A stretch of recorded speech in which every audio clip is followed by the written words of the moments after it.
प्रभु यीशु मसीह के मधुर और मीठे नाम से आप सभी को जय मसीह की। आज परमेश्वर के वचन में आप सभी का स्वागत है। परमेश्वर पिता आज अपने वचनों के द्वारा आप सभी को बहुत आयत से आशीष को दे। पिता परमेश्वर आज अपने वचनों के द्वारा आपसे बोले और बातचीत करे। मरकुस 12वां अध्याय को हम अध्ययन कर रहे हैं और उसके जब हमने पिछले दिनों देखा कि मसीह किसका पुत्र है, इस सवाल के साथ यीशु मसीह ने शुरुआत को किया, परंतु यहाँ वो अंत नहीं हुआ, परंतु आगे अपनी बात को वो जारी किया। और हमने पिछले दिनों देखा था कि मसीह किसका पुत्र है, ये सवाल यीशु मसीह उनसे कर रहा है, फिर उनका उत्तर भी उनको दे रहा है और उनको उन बातों के द्वारा कुछ अद्भुत बातों को बताना भी चाह रहा है कि किस प्रकार से परमेश्वर की योजनाएं बड़ी हैं। परंतु वो सीमित होकर केवल अपने को रोम साम्राज्य से छुटकारे के बारे में सोच रहे थे, परंतु परमेश्वर का छुटकारा अनंतकालीन है। वैसे मेरे प्रियो, कई बार हम अपने विश्वास में कभी कभी ठोकर खाते हैं हम, क्योंकि परमेश्वर के ऊपर सिर्फ इस संसार की चीजों के लिए हम विश्वास करते हैं, जबकि परमेश्वर ने हमें बुलाया तो हमारे लिए उसकी योजनाएं बड़ी हैं और वो अनंतकालीन छुटकारे के लिए हमको अपने पास बुलाया। लेकिन सांसारिक चीजों के लिए हम कई बार, इस क्षणिक चीजों के लिए हम परमेश्वर से दूर हो जाते हैं। और ऐसे ही हमने पिछले दिनों परमेश्वर के वचन से सीखा, परंतु यीशु मसीह यही नहीं रुका रहा, परंतु वो आगे अपनी बात को बढ़ा रहा है। और इस प्रकार से जब मरकुस उसके 12वां अध्याय उसके 38 और से लेकर 40 तक जब पढ़ेंगे तो यीशु मसीह इस प्रकार से कहता है, और उसने अपने उपदेश में उनसे कहा, अपनी बात को वो जारी रखा और कहा कि शास्त्रियों से चौकस रहना, जो लंबे लंबे चोगे पहने फिरना, आराधनालयों में नमस्कार, आराधनालयों में मुख्य मुख्य आसन, भोजन में मुख्य मुख्य स्थान भी चाहते हैं, वे विधवाओं के घर को खा जाते हैं और दिखाने के लिए बड़ी देर तक प्रार्थना करते रहते हैं, ये अधिक दंड पाएंगे। एक सूची यहाँ यीशु मसीह ने रख दी, एक सूची यहाँ यीशु मसीह ने रख दी। और हम ऐसा सोच सकते हैं कि ये तो बहुत बुरे लोग थे और यीशु ने अपने जीवन काल में तो इनको बड़ी फटकार भी लगाई, और ऐसा उनके जीवन को देखकर हम ऐसा सोच सकते हैं कि ये तो बहुत बुरे लोग थे, उनके लिए हम न्याय कर सकते हैं अपने मनों में। हाँ, ऐसा वो जीवन को जीते थे। लेकिन यीशु मसीह हमें इन सूचियों के द्वारा कुछ अद्भुत बातों को बताना चाहता है, जिसके द्वारा हम अपने जीवन को भी जांच सकते हैं। हम अपने जीवन को भी उन सूचियों के अनुसार अपने जीवन को भी देखें, कहीं हम भी जो सूची यीशु मसीह ने दिया उसके अंत में दंड है, कहीं हम भी उस दंड के भागीदारी तो नहीं होंगे। मेरे प्रियो, एक धर्मशास्त्री के साथ प्रभावित हो जाना कोई बड़ी बात नहीं। एक बच्चे अपने माता पिता को जैसे करते हुए देखते हैं वो उनका अनुसरण करते हैं। अगर माता पिता गाली देने वाले नहीं है तो बच्चे भी गाली नहीं देंगे, लेकिन जब माता पिता स्वयं गाली देने वाले हैं, स्वयं प्रार्थना नहीं करते हैं, स्वयं वैसा जैसा वचन कहता है वैसा जीवन को नहीं जीते हैं, तो बच्चे भी वैसा ही करेंगे। लेकिन अगर आप परमेश्वर का भय मानते हैं, आप वचन के अनुसार चलते हैं, आपके जीवन में सच्चाई है, आपके बच्चे भी आज हो सकता है कुछ नटखट करे, कुछ बदमाशियां करे, कुछ आज्ञा उल्लंघन करे, परंतु अंततः वो अपने माता पिता के गुणों को क्या करते हैं, अपनाते हैं। वो आपकी बोली हुई बातों से नहीं, परंतु आपके किए हुए कार्य से प्रभावित होते हैं। बच्चे आप क्या कर रहे हैं वो देखते हैं, आप क्या बोल रहे हैं वो नहीं। परंतु परमेश्वर आज अपने वचन के द्वारा में क्या बताना चाहता है, ये शास्त्री लोग जैसा बोलते थे वैसा करते नहीं थे, इनके जीवन को देखकर दूसरे लोग भी प्रभावित थे। इसीलिए यीशु मसीह अपने चेलों से कह रहा है, तुम इन शास्त्रियों ने, इन फरीसी जैसा तुमको सिखाते हैं उसके अनुसार कार्य करना, परंतु इनके जैसा कार्य मत करना, क्योंकि ये कहते तो हैं परंतु करते नहीं। लेकिन इनके साथ प्रभावित बहुत ज्यादा लोग हो जाते थे इनके जीवन को देखकर, क्योंकि ये लंबे लंबे चोगे पहनते थे और ये भोजन में और दावतों में जब जाते थे, आराधनालयों में जाते थे, तो मुख्य मुख्य स्थान इनको अच्छा जगह चाहिए था और इनको लोग बाजारों में नमस्कार करना बहुत पसंद था और ये लंबे लंबे प्रार्थनाओं को करते थे। लेकिन यीशु मसीह कहता है ये विधवाओं को खा जाते, घरों को खा जाते हैं और बड़ी देर तक प्रार्थना करते हैं। और एक ऐसी सूची को यीशु मसीह ने यहाँ लाया और आज 2025 के बाद ये शिक्षा हमारे जीवन को जांचने के लिए बहुत महत्वपूर्ण है। और यहाँ पर हम इस बात को देख सकते हैं, क्या मेरा जीवन एक अच्छा धार्मिक जीवन दिखाई दे रहा है लोगों की नजर? हाँ, बहुत अच्छा जीवन ये जी रही है, बहुत अच्छा जीवन को ये व्यतीत कर रही है, लेकिन क्या मेरा जीवन परमेश्वर को भा रहा है? क्या मेरे जीवन को परमेश्वर पसंद कर रहा है? क्या मेरा जीवन, मेरे कार्य परमेश्वर को भा रहे हैं या नहीं? ये सबसे महत्वपूर्ण, हम लोगों को कितना धर्मी दिखाई दे रहे हैं, लोगों के सामने हम कैसे प्रस्तुत हो रहे हैं, ये महत्वपूर्ण नहीं है, परंतु महत्वपूर्ण ये है कि परमेश्वर जब मेरे जीवन को जांचे तो क्या मैं उसके सामने खरी पाई जाऊंगी या नहीं? क्या मैं, परमेश्वर जब मेरे कामों को परखेगा तो क्या मेरे काम उसके सामने बने रहेंगे या जल जाएंगे? और जब आप पहला कुरिन्थी उसका 3 अध्याय और उसके जब हम लोग पढ़ते हैं 13 में, तो इस प्रकार से लिखा है, तो हर एक का काम प्रकट हो जाएगा, क्योंकि वह दिन बताएगा, इसलिए कि आग के साथ वह प्रकट होगा और वह आग हर एक के कामों को क्या करेगी? परखेगी। वो आग के साथ प्रकट होगा और हर एक का काम क्या किया जाएगा? परखा जाएगा। और यहाँ पर यीशु मसीह शास्त्रियों को इसलिए कह रहा है कि ये कहते तो थे परंतु वो कार्य नहीं करते थे, इनका जीवन वैसा नहीं था। और यहाँ पर इस प्रकार से लिखा, जो लंबे लंबे चोगे पहने रहते थे, लंबे लंबे चोगे पहने थे। मसीह विश्वास को आज हम कैसे पहने हैं मेरे प्रियो? हमारा मसीह विश्वास को हमने कैसे पहना है, ये बात महत्वपूर्ण है। हम अपने विश्वास का उपयोग लोगों को प्रभावित करने के लिए तो नहीं कर रहे हैं कि लोग मेरे विश्वास के द्वारा प्रभावित हो। मेरे प्रियो, हम अपने विश्वास की नुमाइश करने वाले, अपने विश्वास को लोगों के सामने एक नुमाइश का जरिया तो नहीं बना लिए। मेरे प्रियो, आज परमेश्वर हमारे जीवन से ये बात को रखना चाहता है मेरे प्रियो, कि आज हम अपने जीवन को जांचें। ये अपने विश्वास को लंबे लंबे चोगे के द्वारा दिखाते थे कि हम इतने धर्मी हैं। आज हम अपने विश्वास को नुमाइश का कोई जरिया तो नहीं बना लिए, हम अपने विश्वास को दूसरों को प्रभावित करने के लिए तो नहीं लगा लिए। मेरे प्रिय, आज परमेश्वर हमें बताना चाहता है, कहीं हमारा विश्वास सिर्फ अपने आप को बेहतर महसूस कराने के लिए तो नहीं है। मेरे प्रियो, अगर हमारा विश्वास दिखावे का तो नहीं है, इस बात को आज परमेश्वर अपने वचन के द्वारा में बताना चाहता है। ये लंबे लंबे चोगे पहने हुए थे, आज हमने विश्वास को किस रीति से पहना? हमारे विश्वास का आधार परमेश्वर होना चाहिए, हमारे विश्वास का आधार परमेश्वर का प्रेम होना चाहिए, हमारे विश्वास का आधार उसने जो कुछ हमारे लिए किया वो होना चाहिए, ना कि हम क्या कर रहे हैं। मेरे प्रिय, आज लोग बहुत सारे ऐसे कार्य को करते हैं जिससे वो धर्मी दिखाई दे, जिससे वो अच्छे दिखाई दे, जिससे लोग उसको पहचाने, जिससे लोग उसको जाने। और दूसरी बात, वो कहता है आराधनालय में, बाजारों में ये नमस्कार चाहते हैं। दूसरी बात है, वो नमस्कार चाहते हैं, यानी लोग मुझे जाने। मेरे प्रियो, हम अपने लोग मुझे जाने, लोग मुझे पहचाने, इसलिए आज बहुत सारे लोग क्या करते हैं? अपने विश्वास की नुमाइश को करते हैं। मेरे प्रियो, लोग आपको जाने या ना जाने, आपका नाम तक ना जाने मेरे प्रियो, लेकिन मेरे प्रियो, आपका कार्य कैसा है, क्योंकि आग के द्वारा हर एक का कार्य क्या किया जाएगा? परखा जाएगा।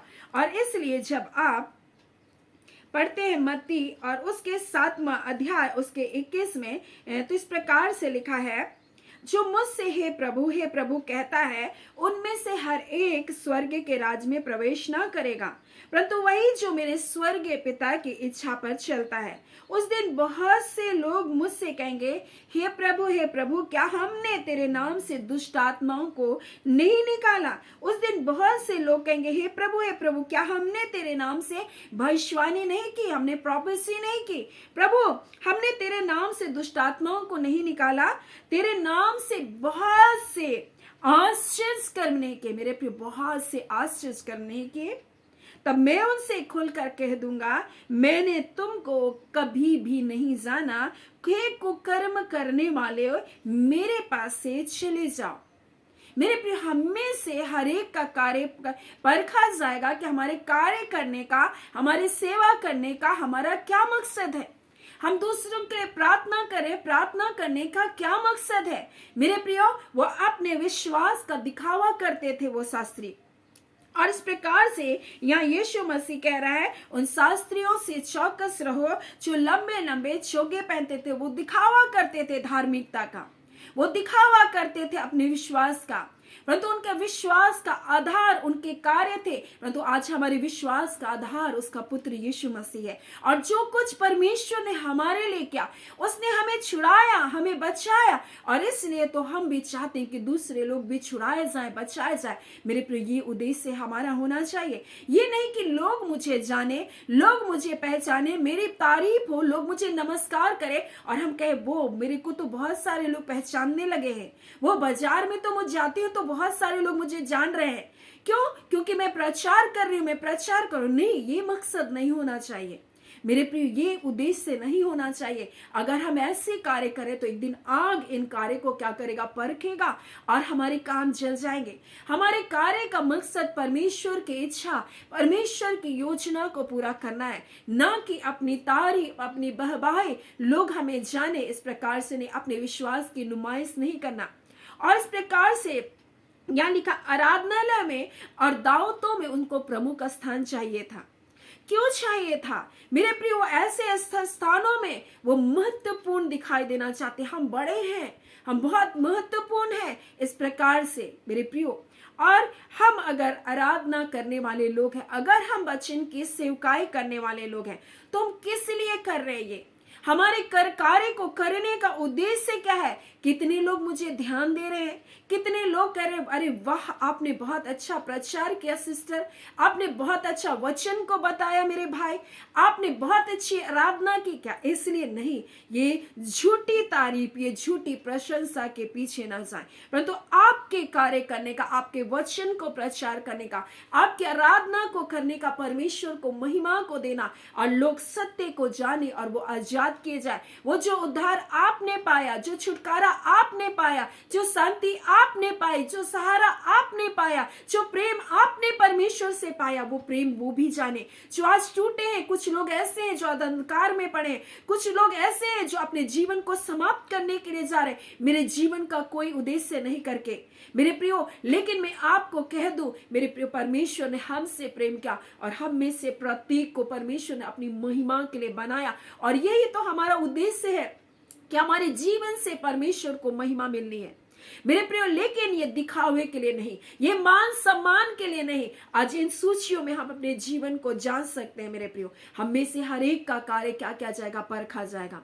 और आगे इस प्रकार से लिखा है, और इसने इस प्रकार से यहाँ पर लिखा है कि हमारे सेवा का क्या उद्देश्य है। और यहाँ लिखा है, ये लिखा है, भोज में मुख्य मुख्य स्थानों को चाहते हैं मेरे प्रियो। जब हम कैसे विवाह में जाते हैं तो हम सोचते हैं सिर्फ अतिथि बनकर रहे, हमारी सेवा की जाए।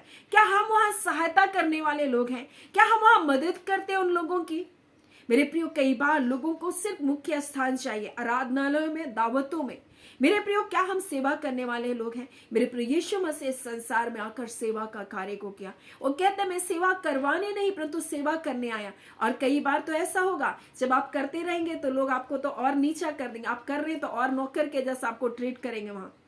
तब ऐसी परिस्थितियों में भी आपको नम्रता के साथ कार्य करना। उस समय नहीं करना अरे मैं तो परमेश्वर का दास हूं, मैं परमेश्वर के दास हूं और क्या आप मुझसे ऐसा काम को कराएंगे?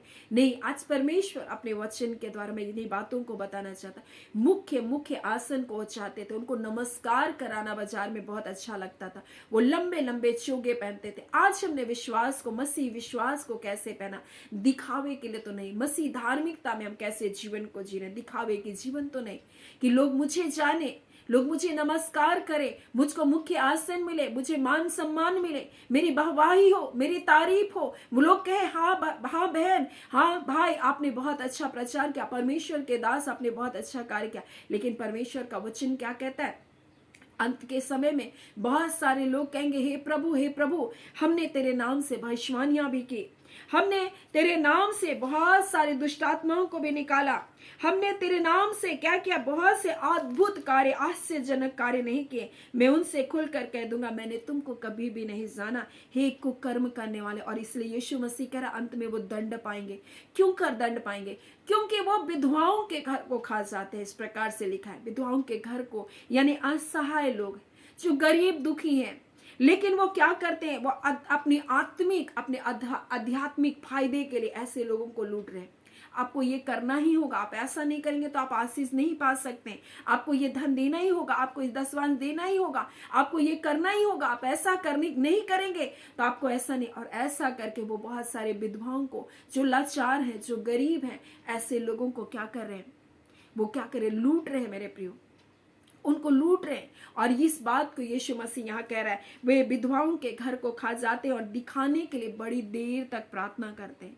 मेरे प्रियो, क्या प्रार्थना हमारा दिखावा तो नहीं है? क्या हमारे अंदर वाकई बोझ है लोगों के जीवन के लिए?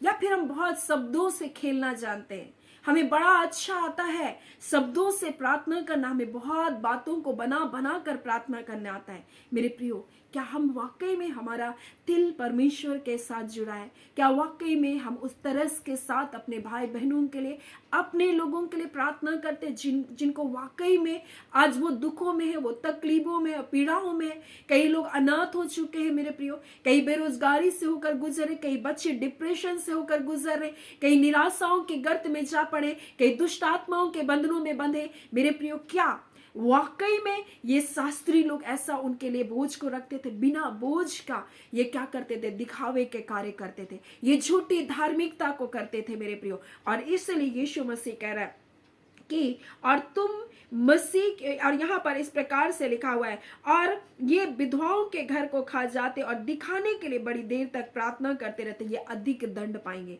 मेरे प्रिय। इसलिए परमेश्वर का वचन हमसे कहता है हर एक का काम प्रकट हो जाएगा। वो आगे ऐसे दिन में बोलता है, क्योंकि वह दिन उसे बताएगा, इसलिए कि वह आग के साथ प्रकट होगा और वह आग हर एक के कामों को क्या करेगी, परखेगी। वह आग हर एक के कार्य को परखेगी। आज हमारे कार्य कैसे है? क्या हम भी विश्वास का चोगा को, झूठी विश्वास के चोगे को तो पहन कर नहीं फिर रहे? क्या हम सिर्फ अपने नाम के लिए, अपने शोहरत के लिए तो कार्य को नहीं कर रहे, लोग मुझे जाने, क्या हम विश्वास का दिखावा तो नहीं कर रहे मेरे प्रियो? आज परमेश्वर अपने वचन के द्वारा मेरी बातों को बताना चाहता है, और आज परमेश्वर हमें ऐसा अनुग्रह दे कि प्रभु हम ऐसा जीवन को जिए प्रभु, कि हम आपको भाएं, हमारा हर कार्य आपको भाने पाए, हमारा हर कार्य आपकी इच्छा के अनुसार होने पाए। परमेश्वर, आज हम ऐसे कार्य को बड़ी विश्वास योग्यता के साथ, बड़े भय के साथ, बड़े डरते कांपते परमेश्वर के कार्य को करें, क्योंकि हमारा परमेश्वर आएगा, वो आग के साथ प्रकट होगा और हर एक का कार्य उसमें क्या करा जाएगा, जलाया जाएगा। जिसका काम क्या होगा, जल जाएगा, वो नष्ट होगा। परमेश्वर का वचन कहता है कि हम कहीं दंड पाने के लिए तो नहीं तैयारी करें मेरे प्रियो। और इसलिए हमें परमेश्वर के कार्य, चाहे हम जैसे भी कार्य करें, हमें बड़ी गंभीरता के साथ करना है, अपने जीवन को जांचते परखते। हम ऐसा ना सोच ले कि हम पापपूर्ण जीवन को जिएंगे और हम प्रभु के कार्य को भी करेंगे। नहीं मेरे प्रियो, अगर हम ऐसा कर रहे हैं तो हम स्वयं को धोखा दे रहे हैं। अगर हम पापों में अपने जीवन को जी रहे, गलत संबंधों में हम अपने जीवन को जी रहे और प्रभु की सेवा भी अगर आप कर रहे हैं, तो मेरे प्रियो आप धोखे में हैं, आप अपने जीवन को नाश कर देंगे मेरे प्रियो। वो काम, आपके काम आग में परखे जाएंगे। इसलिए अपने जीवन को जीवता, पवित्र भावता परमेश्वर को बलिदान करें मेरे प्रियो, ये भी एक सेवा है। और अगर आप प्रभु की सेवा कर रहे हैं तो एक पवित्रताई के जीवन को जीते हुए प्रभु की सेवा करें मेरे प्रियो। परमेश्वर पिता इन वचनों के द्वारा आप सभी के जीवन को बहुत आयत से आशीष को दे। आमीन। हम प्रार्थना करेंगे। धन्यवाद देते हैं जीवते सच्चे सामर्थी पिता परमेश्वर, हम प्रभु यीशु के नाम से अबा आपके पास आते हैं और निश्चय करके इन 5 कार्यों की सूची के द्वारा आपने हमारे जीवन को जांचने के लिए अनुग्रह को दिया प्रभु जी। हाँ खुदान परमेश्वर, कहीं हम झूठी विश्वास की धार्मिकता को परमेश्वर प्रभु जी नुमाइश के लिए परमेश्वर पिता कार्य तो नहीं कर रहे प्रभु।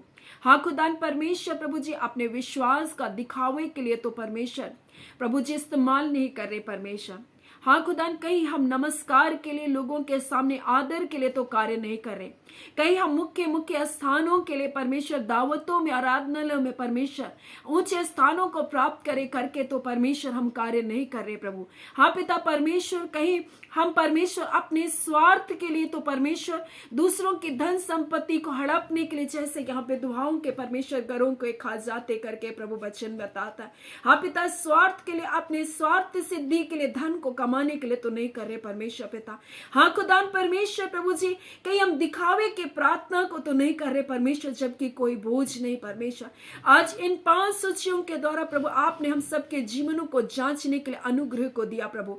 हाँ खुदान परमेश्वर प्रभु जी, आज हम सब परमेश्वर जो आपकी संतान है परमेश्वर, ताकि हम उन दंड को ना पाए और जब हमारा काम पर खा जाए परमेश्वर, हम खरे बने रहे, हम असली बने रहे परमेश्वर। ऐसा अनुग्रह प्रदान कीजिए पिता।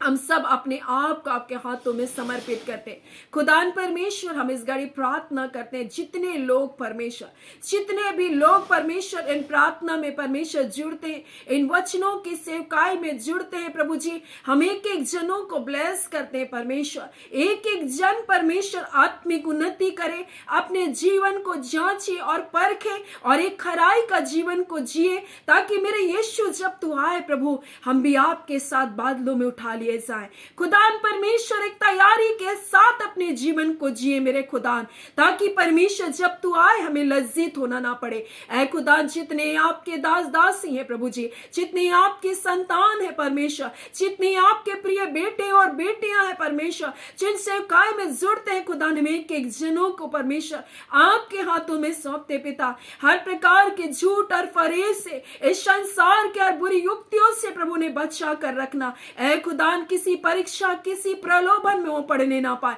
ऐसे दुष्ट की जितनी भी योजनाएं हैं परमेश्वर, जो आपके बच्चों के खिलाफ में आपके मार्गों से भटकाने के लिए, ऐसी सारी योजना विफल होने पाए। हाँ पिता परमेश्वर, हर जाल और फंदों से अपने लोगों को बचाए और दुष्ट की योजनाओं से अपने लोगों को बचाए रखे और एक शुद्ध और पवित्र जीवन को जिए। जितने बीमार है पिता, यीशु के नाम से वो चंगे किए जाए। इसी घड़ी अपने चंगा करने वाले हाथ को बढ़ाएं और ने छू करके चंगा करें। जितने बंधनों में बंधे यीशु के नाम से इसी घड़ी आजाद किए जाए। जितने परमेश्वर दुष्ट आत्माओं के बंधनों में बंधे, जितने ज्वार के बंधनों में बंधे, जितने दुर्बलताओं के बंधनों में बंधे, इसी घड़ी यीशु के नाम से वो आजाद होने पाए। खुदा परमेश्वर, हम आपके लोगों को आपके सामर्थी हाथों में सौंपते। जितने बेरोजगारी के बंधन है, हम यीशु के नाम से तोड़ते उन सारे बंधन को। आपके बच्चे ब्लेसेड है प्रभु जी, आपके बच्चे आशीषित है परमेश्वर। बेरोजगारी उनके जीवन का भाग नहीं है, कमी घटी उनके जीवन का भाग नहीं है, क्योंकि आपके वचन में लिखा है प्रभु, यहोवा के डरवैयों को किसी भली वस्तु की घटी ना होगी। हाँ पिता, जवान सी भी भूखे रह जाएंगे, परंतु आपके बच्चों को कोई घटी नहीं हो सकती प्रभु जी।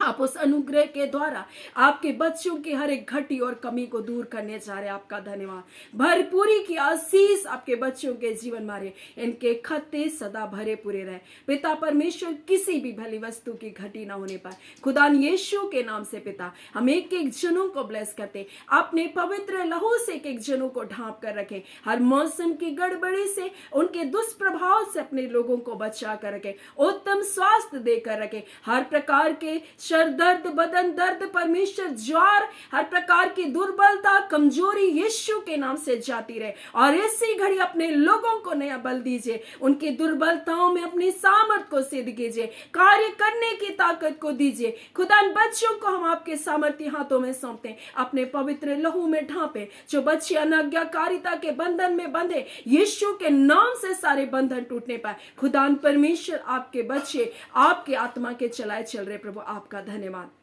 धन्यवाद पिता, आपको सारी आदर महिमा देते हैं। धन्यवाद के साथ प्रार्थना हम यीशु के नाम से मांगते हैं। दया सुनिए, अनुग्रह से ग्रहण कर लीजिएगा। आमीन। परमेश्वर पिता आप सभी को बहुत ऐसे आशीष को दे। आमीन।